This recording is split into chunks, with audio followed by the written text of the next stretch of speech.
resumes are like chocolate chip cookie recipes. I know how to make a chocolate chip cookie. I know my recipe. Trevor, you probably know your recipe. Welcome to the Disgruntled PM podcast, your weekly therapy session for the chaotic world of project management, transforming daily frustrations into real action. Welcome, everybody. I'm Trevor, the Disgruntled PM, joined today by my guest, Marcia Clef. Now, today we're going to be talking all things resumes, because as a PM, our jobs are constantly in flux and we're constantly moving and shaking, moving from project to project, and it helps to have an expert who knows how to tell us what to write and what to put on there and what works and what doesn't. So, welcome, Marcia. Why don't you tell the audience a little bit about yourself and why you're an expert on resumes? Well, thank you, Trevor. It's a pleasure to be here. So I have been, well, let me start off being that I just recently opened up my own resume and career exploration and career mapping business, 6-Star Resume Strategy.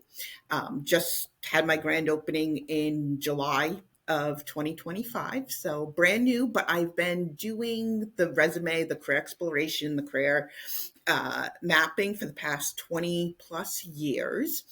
And working with many different populations, everywhere from at-risk youth to adults with developmental disabilities to service members. Everyone has their own story to tell. So when I, discovered your podcast and project management, people don't realize how much that, resume writing and also that career mapping really goes into the, it's similar to project management where, you're really helping, you're trying to treat that career and that resume as the biggest project of your career. You should always be, having that charter, having the plan, the milestones, and keeping a record of that so that when it does come time to go look for next promotion, next job, that you're not trying to remember what you did 10 years ago. I don't know about you, but I can barely remember what I had for lunch 3 days ago. And you want me to remember what I did, 17 years ago on a Tuesday. So, that's what I'd like to help with.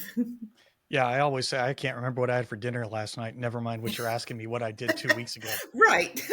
So, it's so important just to keep those notes. And, I don't know too much about project management and about like terms and things like that. I understand what project manager does, and That's what I you've know. got me for. Oh, well, exactly.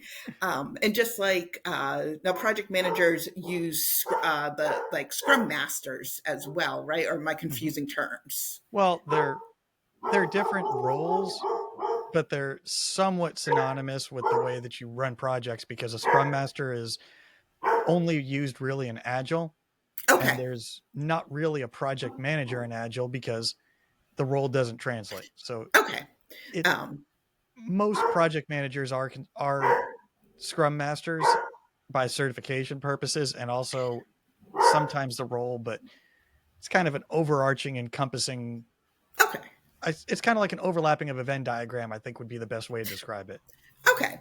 I was going to use that example of like, the Scrum Master is like writing down Mhm. all the ideas on like Post-its and this and that. And that really is what you should be doing throughout your career so that when it comes time for the resume, all you're doing is you're putting the pieces together to tell a story that makes sense for you. And also, I always say, and it'll probably become one of my taglines, that your resume should have personality. And it doesn't mean that your resume should have, that you should have like jokes and like, fun and like, fancy fonts and things like that. But when you're telling your stories on your resumes, it should be your personality is coming out. So that's the part where I think a lot of people get annoyed with resumes, is because they're thinking that it's just task based, or super boring. The person, even the recruiter's reading it, there's only Mhm. so much that they're like, okay, what makes this person stand apart from the next person? Yeah, well, I've got a couple of hot button topics to discuss with you today. Bring it on. And I'll start with one strategy I used for my annual reviews was I kept a running list of everything I did throughout the year for projects, because I know from my military time, the famous saying is you're only as good as your last mistake, and they don't remember your last 5 wins. Absolutely. So when you talk about your annual reviews, that's your year in review, and there's a recency bias there. So if you document everything you did throughout the year and you just have a bad fourth quarter, that's what everyone's looking at when they do your review. But if you pull out the sheet of saying I nailed Q's quarters 1, 2, and did pretty good in 3, but just didn't quite hit the mark on 4, your year is not shot. Your year is recovered. Right. And you're going to focus on the successes that you had quarters one, two, and three.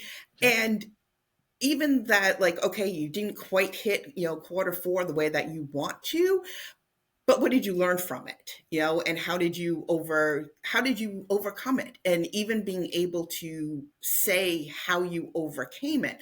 For example, everyone on resumes always wants to say that they maintain their office equipment at 100%, and or budget at 100%, which is great. But humanistically, is everyone perfect 100% of the time? No. So it is okay to say, hey, I maintained, the, office equipment, 97%. And, what I did for the other 3% to make sure it never happened again was that I developed a program that tracked, tracked the items that I was missing more clearly, if that makes sense. Yeah, now you just hit on something that I want to dive into deeper, because as a PM who's been out of work and who's gone through different spells of between roles, we'll say, you get a lot of advice from people on resumes about how to phrase it, how to write it, what to put in there. And everyone always says metrics, numbers. What's your opinion on that? I think metrics and numbers do matter, especially depending on the role. Um, but there are some positions and some jobs that don't have great metrics that you can pull from. My whole background, for example, is human services. I can say that I, worked with X amount of people, but a lot of times you can't express in numbers more of what you can express in a story. So yes, metrics are important, but I have done resumes for people who have not had a lot of metrics.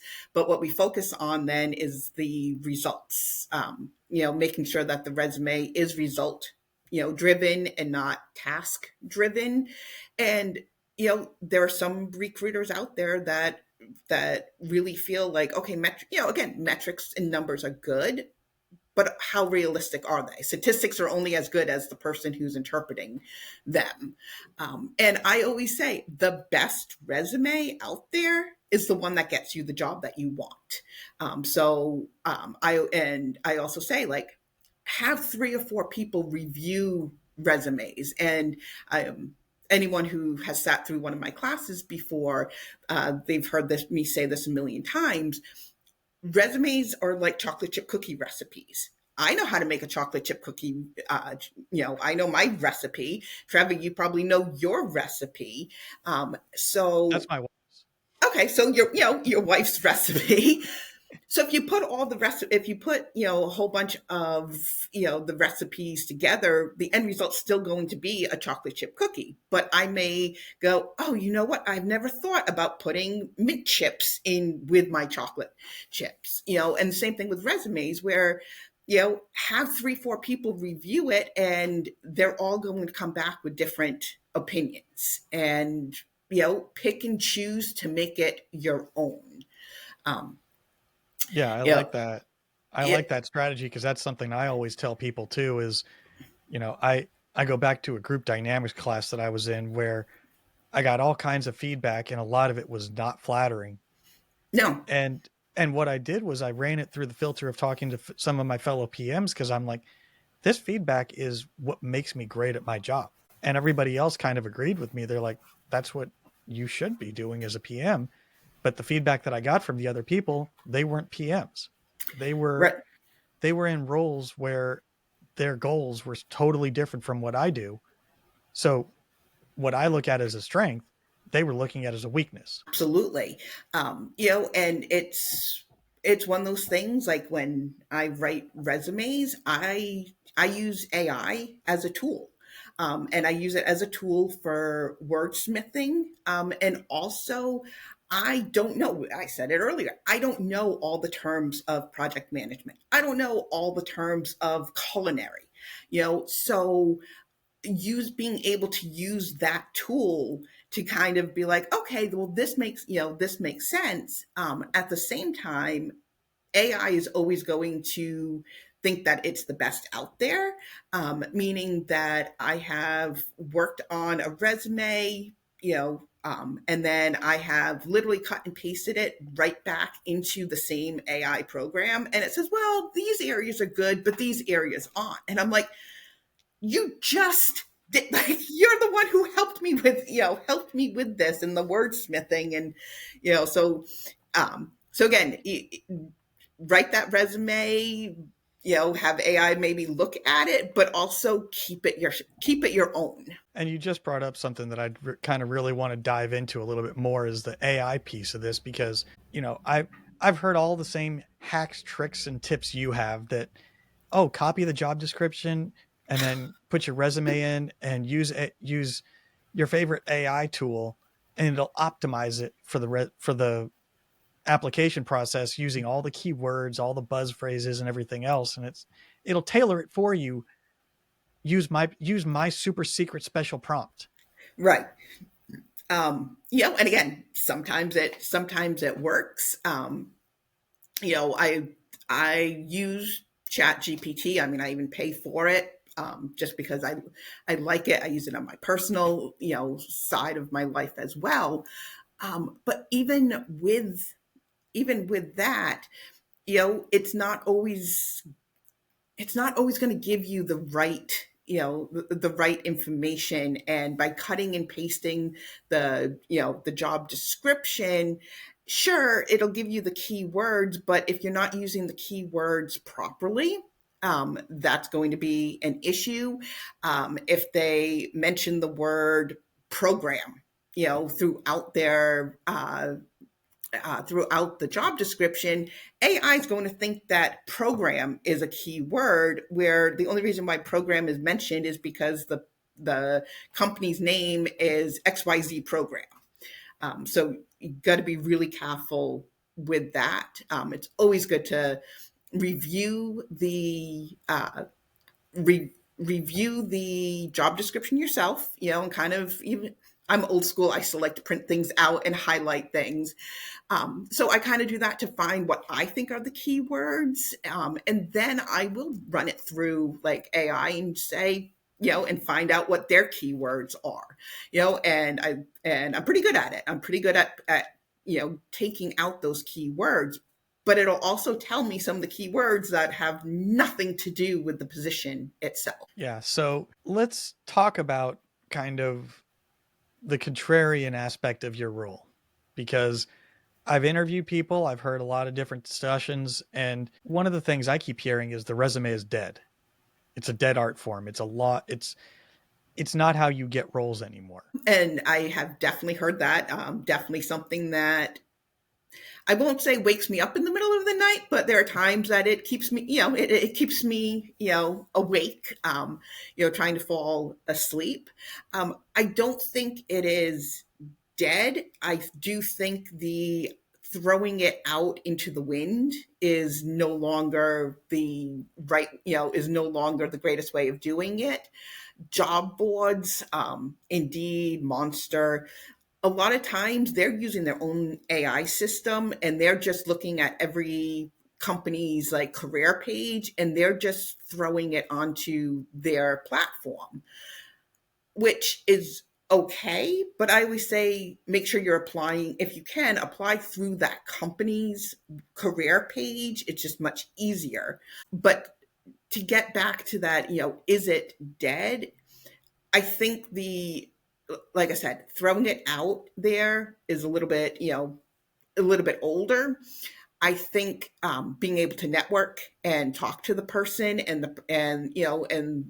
person's like, oh yes, this sounds wonderful. Send me the resume, or I highly encourage you to apply for this job, and then send me the resume. I think companies are still going to want and need something in writing. Mainly the big ones that have like lawyers that, they need to make sure that, that you have the things that, the credits that you need and the certifications. Um, so I don't think it's a dead art form. I do think that it is going to be in the next 5 to 10 years, if not sooner, it's going to be revamped. And it's going to be revamped, I think, a lot more towards the storytelling versus the tasks. And we're already seeing that with like the result based, bullets versus the I answered the phone. I went to meetings and I took notes at the meetings. I created, I created a online platform. Those are great. How did you do it? I also think that there's going to be a lot more automated um, interviews, which I know we're talking about, like, is the resume dead? I don't think it's as dead as people think it is. I just think that we're going to see it revamped. And I'd love to see it revamped, actually. Put Yeah. everyone back on a put everyone back on an even playfield. At this point, you have people that are just getting ready to transition into a new job, whether it's leaving college, leaving the military. They have access to professionals where the person who has had the same job for 17 years, when they applied for their job, they used a resume that was, if the bullet had more than 5 words in it, the bullet was too long. So I do see it as, like I keep saying, it's going to be more of that storytelling document versus the task based document. Yeah, that that definitely makes sense, and I don't think that the resume itself is a dead art form. I think that the format that we're chasing is because how Yes. many times I can tell you personally, I've had so many calls with different mentors and they say, send me your resume so I can look at it. They looked at my LinkedIn, so they're already familiar with everything I've done, and I exchange resumes with people to be like, "Hey, look at mine and see what mine looks like."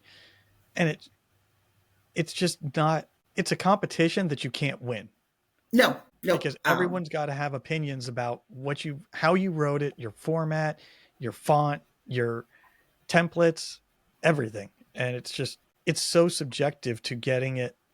Do some companies want all of them to look the same so that they can compare apples to apples, or do they want one that stands out and wows them to want to read it because of the Right. format? It, and it's one of those questions that no one knows. I did have a mentor that said, call up the company. Call up the company, talk to HR, and ask them. And now with LinkedIn, it is great that I can send a message and I introduce myself and I say on behalf, I have a client I'm working with, and on their behalf, I'm making this call. Interested in a position. I don't even say what position it is right off the bat, and just say, do you guys like, a quick 1 page resume? Do you want a 3 page resume? Do you want it task? Do you want it result? And it's amazing when you are able to like ask those questions. Again, it's not a guarantee that, that resume is going to be the one that lands the job, but at least now you know what they actually prefer. because it's just like anything else in life. For the most part, everything in life, there's no right or wrong answer. It's all opinionated, and Yeah. And polarized. Where if you don't do it this way, you're wrong, but if you do it this way, you're also wrong. Like, you know, try to live in yeah, that like I middle section. at one point I had a quote that I used for my company, where my consulting company, where it's improve the process, improve the results. And I was talking with someone, and they said they sent me their resume, and it had their kind of tagline in big bold letters at the top of their resume. And I was like, I like that. I already have my tagline. So I started doing that. And then I have a friend who's a resume writer, and I sent this person my resume, and they were like, take that off. That's dumb. Right? And I was just kind of like, I when you're long term unemployed, everyone always says, "Well, send me your resume." I'm like, "Which version?" Because I've made 5 or 6 different iterations of it in the last 6 months, Right. and they're all different because not one of them has worked. But you don't know if version 3 is going to work on job 20, but you're now using version 6. It's absolutely the other scenario I like to use. I mean, I use the chocolate chip one. I also like using phishing when you are, when you're applying for those jobs and you have those resume and you're, with, figuring out the resume, um, you know, depending on which body of water you're in and what type of fish that you're looking for. Do you use, what type of lure do you use? Do you use mealworm? Do you use maggots? Do you use earthworms? And you just have to cast it out and hope that you chose the right one. um Well, and you what you lost me there on the fishing metaphor. oh, sorry. but that's where the second part of the whole process comes in, which is the networking piece, because it's not just how you send it out, it's who you send it to. Because Hmm. an average resume could get a lot of traction if you've got a friend in that organization who passes it along over the amazing one that's perfectly written, perfectly tailored, that goes through the application process. Absolutely. And with networking, like everyone that becomes a client, I will help them with their LinkedIn, and then I will be on that lookout for somebody that there might be someone who's looking to go into finance, and it just so happens someone posts something on my page or in the feed about finance, where Mhm. now I can do that recommendation. Number one, I know their resume is pretty damn good, and Because you wrote it. because I wrote it, like I know that it's a good resume, and I can try to make that networking. It is all about networking, and I wouldn't say to use like Instagram and Facebook as your main way of professionally networking, Mhm. but I'm not going to say not to use it either. So, for example, I had gone to the local Girl Scout Council. I got invited to an open house that they were having. So I went, and I really wanted just kind of like touch base with them, let them know I can do some career exploration with the girls. Made some pretty decent connections. I was really excited about it. I posted about it on my personal Facebook page, and my sister's roommate from college back in the 90s reaches out to me and goes, you do know I work for the Girl Scouts in Ohio, right? And I was just like, I totally forgot about that. We jump on a call. 2 days later, I'm on another call with their event coordinator, and now, sometime in October, I will be listed as one of their community partners for the Girl Scouts in Central Ohio, even though I'm in Central Pennsylvania, because it's that networking, Yeah. that I It, wasn't, I was just putting out there because I was like, oh, this is really cool. I haven't really seen the Girl Scouts since I was in seventh or like sixth grade. And then here it comes. Like, so, network every place, not just yep. I online. I went to a talk where it was actually kind of funny. I went to a talk from at my local PMI chapter, and the speaker was the CEO of the local Girl Scout group. I don't know how they break it down, but she Right. was telling us the challenge that they have is their target audience are the people that grew up as Girl Scouts, who now are trying to get their kids in Girl Scouts. So you're not only managing the current members, but you're managing the former members too.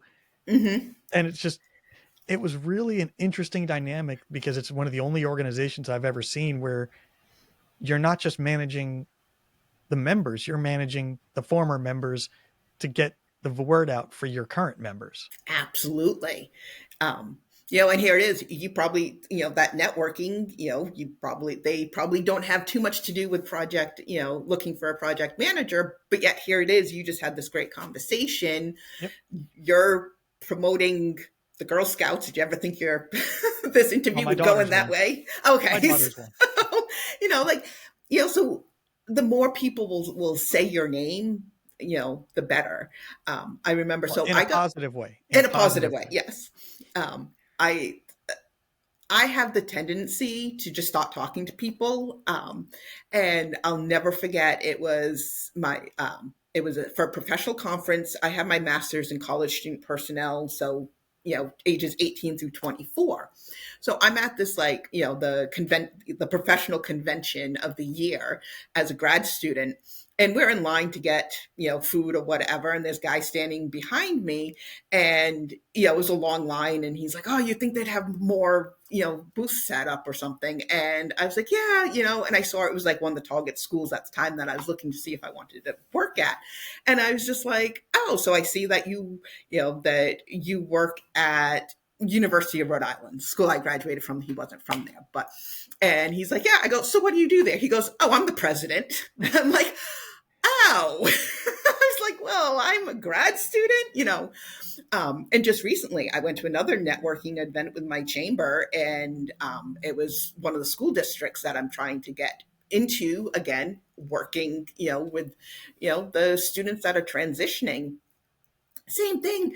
It was like, guy was behind me. We were actually waiting at the drink table, and I looked at it and I was like, oh, that's awesome. Like, I've been trying to, get a hold of someone in your organization. What do you do there? And he's like, oh, I'm the VP of finance. And I'm like, you're not the right person I need to talk to, but you know who I'm supposed to talk to. And, we've been exchanging emails. So Yeah. that, always network, never stop networking no matter where you are. And it's okay to ask the highest ranking person in the company, so what do you do there? Because they'll Well, remember you. if you don't know who they are, then Right. they're not celebrities where most CEOs are not out there. Like Jamie Dimon is an example that who he is. Who is he The actually? CEO of JP Morgan. Oh, okay. Like the Right. I knew name the name. Yeah. because they always introduce him attached to his title. Right. But but the VP of whatever at JP Morgan, you have no idea who that person is unless you're deeply involved in that finance world. Right. And you even more don't even know what he looks like or Right. she. So sometimes it's the most flattering thing when those executives are like, oh yeah, I do this. And you're like, oh, really?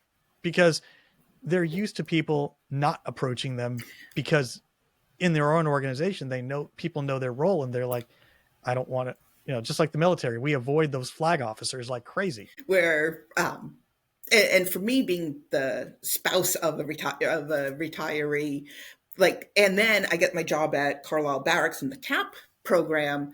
I'm used to the high ranking Well, officers. And let's back up and explain okay. what that is, because I have a rule on the Okay. show that if you introduce an acronym, Right. you have to explain it.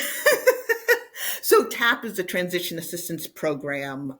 It is a federally mandated program for all transitioning service members, regardless of rank or branch. And the goal is to prep for that transition from being in the military to being civilian. So I I'm not that I'm saying that, lower ranking service members are afraid of the flag officers and like the, Oh, this. we were. Okay, you were. I was going to be, but when I met my husband, he was a sergeant. He was an E5, and he made it seem like even like captains and above, and like sergeant first classes were scary people. And then here it is, like I'm like working with them, and I'm like, you guys are kind of like putty in my hand, because they were scared. They're going into, they're transitioning, doing something different. I have a completely different mentality about, the scariness of people, because I don't have that preconceived notion. And Well, I'll tell you where the difference is. The difference is if you're an E5 or E5 sergeant or below and you go up to somebody of high rank and you embarrass yourself, you're paying the price for it. that's true. If And you not go if only, you go to one of those people, they're begging you for your help and expertise, and you actually outrank them as a civilian. which is funny that you just brought the outranking. So my company, 6 star, 6 star resume strategy.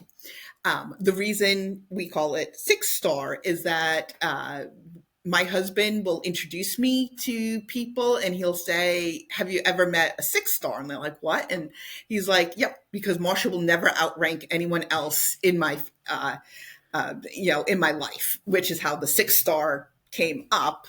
Then I kid around. I say I have friend. Most people have friends that mind their business. No, I have a friend that named mine.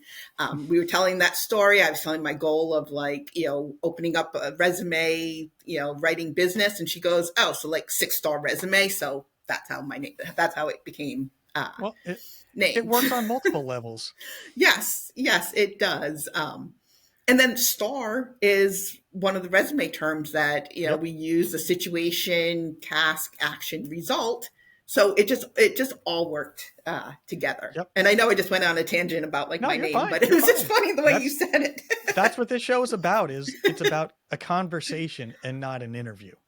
And Which is so much better. this is where I need to pause. And now some words from our sponsors. Projects slipping? Teams misaligned? Using the wrong tools? Introducing Spec C from Constructive Curiosity, the project execution software built by project managers. Spec C keeps your team aligned, your priorities clear, and progress moving. And right now, join the Spec C beta launch crew to get early access and help shape the future of project management. Sign up today at constructivecuriosity.com. Current PM software not coming through? It's time to see what Spec C can do for you. I have the Patreon, where when you join the Drinking the Kool-Aid tier for $5 a month, you get access to the post-mortem interviews, where every guest that's been on the show, there's a bonus episode of them where I'm asking them pointed questions, such as, for Marsha, you'll be learning about how to create that catchy headline, or some of the strategies for creating those resume bullets that get people's attention. Things like that you're not going to get in the regular show. And that's $5 a month for the tier that includes all those. There's also the low-hanging fruit tier for $1 a month, where you're just helping support the show, helping me do all the stuff that I do to keep this thing going. And I try to keep it affordable, but I try to add value and make sure you're getting something for your money. Absolutely. I was talking to someone that I used to work with, and she was looking, and she was, as far as, like, my prices are very, I think they're, very reasonable, pretty, they're 350 for a resume with 4 different so you get your master resume, you get your, and then you get your tailored resumes that come with the cover letter. And she was just like, that is pretty cheap. And I said, I'm not out here to make $1 million. I want to get compensated for my worth. I don't need to be compensated, to make that $1 million. And it's a good feeling to be able to do that, and same thing with, like, the Patreon, like the $5 or the $1, it's not saying that you're only worth $1 or $5, Trevor, but that you need to be compensated for the work that you're doing and the value that you are providing people. Well, and it's also the guest. Yeah. I bring on a lot of interesting people, and they have a lot of information to give out. And I can definitively tell you, on some of those interviews, I've had people say, I would not share this publicly, but because it's behind a paywall, I'll share this. Oh, great. So it's that, just like we said about who and the access to people, this show has given me access to a lot of experts in their fields. And some people just, the conversations that you have in DMs or privately, people give away hundreds, thousands, millions of dollars worth of advice for free, but it's to one person. Yes. And if you're actually caring about learning from the experts, how many people are going to have access to get time with you? And $5 a month is not much to get access to some of these experts that I've had on. Oh, absolutely. I was looking through, some of your previous things or episodes, and I was just like, wow, because originally I'm like, okay, project management, resumes, like, how do I fit in here? And I was just like, but you know what? We're having this conversation. It's going to be great. And then I'm like listening to like, a few, and I was just like, okay, this is going to be a fun, and, this is going to be fun. And like, I've learned so much, and even the, your interview, or not your interview, your episode that you did on yourself on what is, Yep. project manager. I learned so much about it. And I'm like, okay, because again, you have to know, you can't talk about something that you don't know anything about. To kind of get back on track, maybe with like the resume, if you're applying for a company, not only should you be networking with that company, as much as you can, make sure that you're looking at, find out as much as you can about that company. Another thing that I always say is that if a company is going, offer you, $200,000 a year salary to do a job that, the job announcement was written for you, but then you realize that their ethics just don't, and their ethics and their morals just don't match up with yours, is that $200,000 a year a good fit for you? Yep. And there's no right or wrong answer to that. Some people are like, it's 200,000. Like I can sell my soul for 8 hours a day. I can look the other way. Right. But other people are like, that means that I'm going to be sitting in meetings. I may be hearing stuff that I don't agree with, but I have to just, smile and nod my head. And now people find out I work for this company. So now they think that I believe the same things that they do. Do the research before you apply for any company, so you don't end up in that, getting that job offer for, 200,000, and then realizing that you may have just, sold your soul. And, 3 months later, you're just like, okay, I got to get out of here. And now on your resume, you have, a 3-month job, and now you're already looking for something. Not saying that's such a horrible thing. Some jobs just don't work out. So if you do have on that, if you have a couple of more short-term roles on your resume, that's fine. I would say if you have, if you've had, I'd say 6 jobs in 2 years, then you're probably not in the right career field. Or that's why they need to call you. Yeah, that's why hey, thanks for plugging me. I didn't even have to do that plug, or, and if you're not in the right career field, which is totally okay, go ahead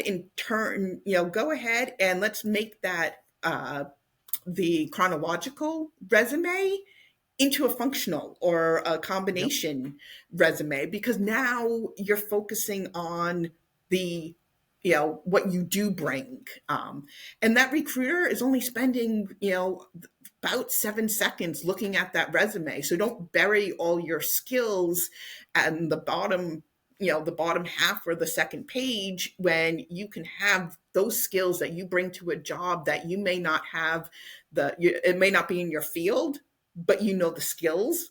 Put that right on top. Get their attention. So that resume, they have 7 seconds to go. Trash, I want to review a little bit longer. Let's make sure it gets into that review longer page, section. So now let's move on to a little bit more of entertaining topics. Okay.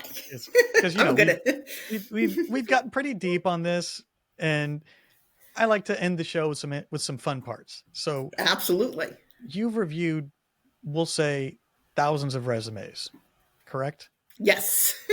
What are some of the most interesting bullets you've seen? Because I go right to the office where I think of Dwight talking about his martial arts skills weren't on his. um, Two of them stand out. One of them, he was a recruiter for the military, and it said something about that he groomed high school students. Oh, geez. Yes, yes. No, you do not groom high school students. Like, so we had. I always say, do not put a word.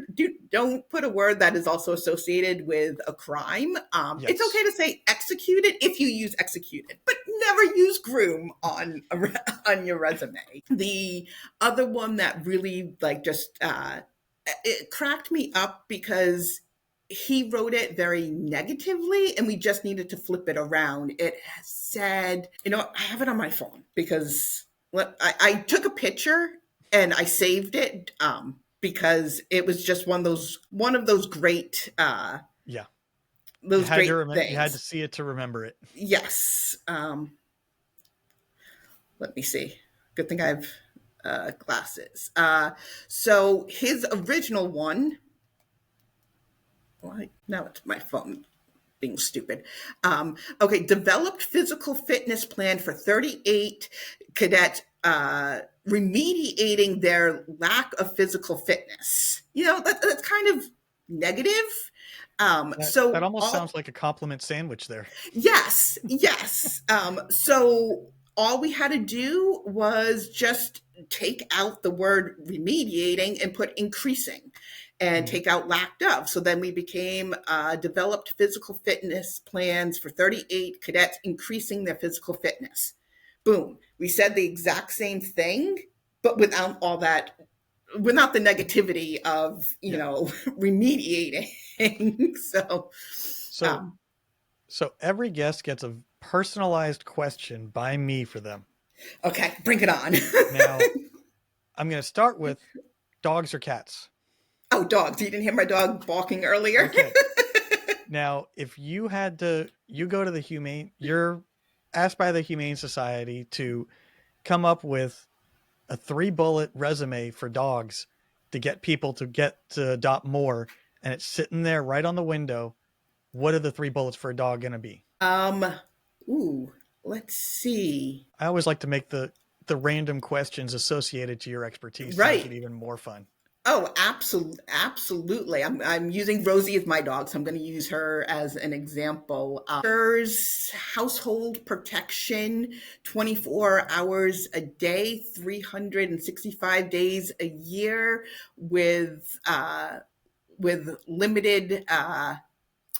with limited snacks in between. So that would be bullet number one.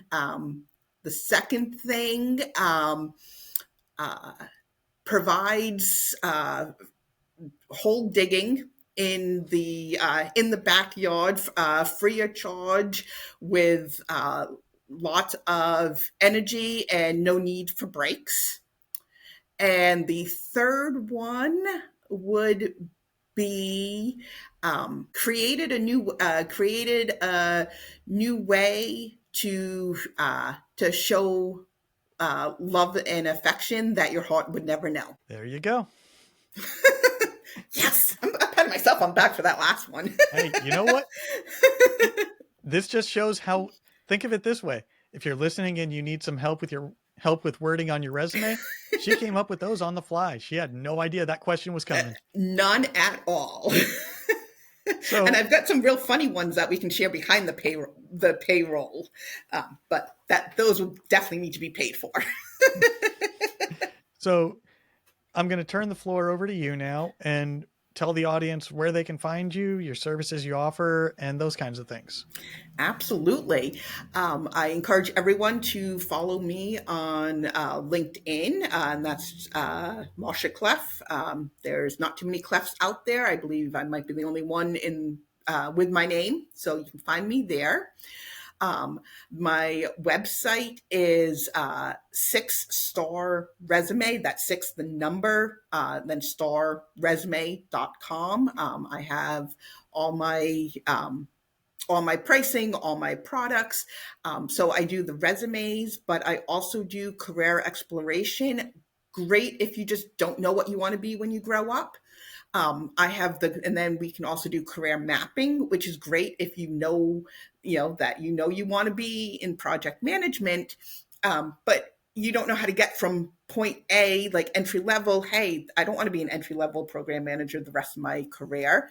Let's do some mapping and let's really discover like where your strengths are and what your goals are, and also where your gaps are. Um, on Facebook, I do run a group, and you can just look up 6-star resume. That'll come up. I post between 4 and 6 days a week, like a tip about resumes or networking.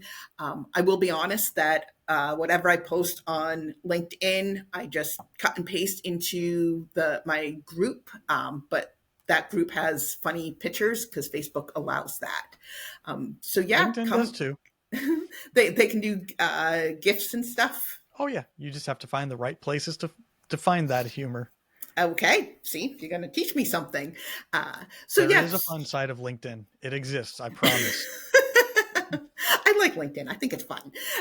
So yeah, come check me out. Any help that you need, I'm here for you. Let's say you're listening to this and you're just like, well, I'm set in my career, but I have a student or high school or college student that could really use some help.